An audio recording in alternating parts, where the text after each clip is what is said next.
Sugar कैसे होती है, उसको कैसे कंट्रोल किया जा सकता है, उसका बेहतरीन इलाज क्या है। जब आपका पैंक्रियाज लबलबा शुगर बनाना छोड़ देता है, जब इंसुलिन बनाना छोड़ देता है, तो पैंक्रियाज का इलाज करवाने के बजाय आप इंसुलिन लगवाना शुरू कर देते हैं और उसकी मुख्तलिफ मेडिसिन इस्तेमाल करना भी शुरू कर देते हैं, जिसकी वजह से आपका जो पैंक्रियाज है लबलबा है वो हो जाता है। और शुगर की वजह से नाजरीन आपको वीकनेस भी होना शुरू, का इन्फेक्शन भी होना शुरू हो जाता है और आपकी मसल वीकनेस भी होना, आपका जो पैंक्रियाज है वो भी जल्द रिकवर होना शुरू हो जाता है।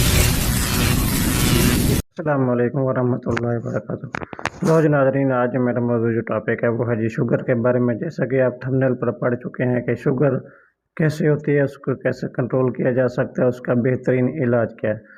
सबसे पहले मैं आपको बताता हूँ कि शुगर आप लोगों को होती क्यों है।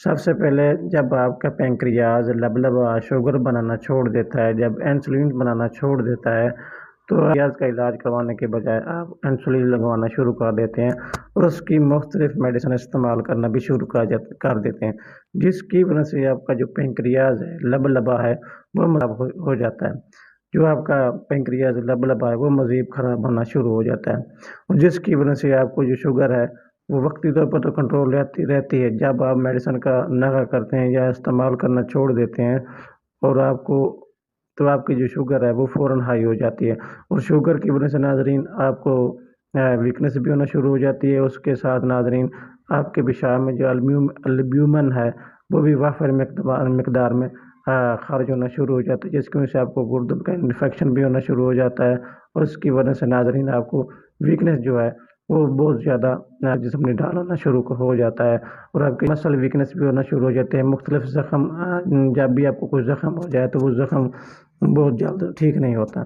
सबसे पहले आपके जिस्म में जो एल्ब्यूमिन खारिज हो रही है, जिसकी वजह से आपको नाजरीन शुगर वीकनेस हो रही है, पहले इसका इलाज करें और आपका इंशाल्लाह इसके साथ साथ आपका जो पैंक्रियाज है वो भी जल्द रिकवर होना शुरू हो जाता है। एल्ब्यूमिन का इलाज, बेहतरीन जो इलाज है वो होम्योपैथिक इलाज है। सबसे पहले आपने होम्योपैथिक जो मेडिसिन है फास्फोरस 1 ml आपने लेनी है। फास्फोरस 1 ml एक डोज आपने लेनी है, 10 कतरे 1 कप पानी में आपने लेना है नाजरीन। एक हफ्ते के नागे के बाद दूसरे हफ्ते आपने फिर इस्तेमाल करना, यानी कि एक हफ्ते का आपने नागा देना नाजरीन। में जो एल्ब्यूमिन खारिज हो रही है इंशाल्लाह इससे भी निजात मिल जाएगी और इसकी वजह से जो आपको नाजरीन कम वीकनेस हो रही है, जिस्म निढाल हो रहा है, कमज़ोरी महसूस हो रही है, इस कमज़ोरी को रिकवर करने के लिए आप एसिटिक एसिड 30 में आपने होम्योपैथिक जो मेडिसिन आप लेनी है ड्रॉप, वो आपने सुबह दोपहर शाम 3 टाइम आपने इस्तेमाल करने, 20-20 कतरे आपने एसिटिक एसिड के। इसके साथ आपकी नाजरीन जो शुगर बढ़ रही है उसको भी कंट्रोल करें।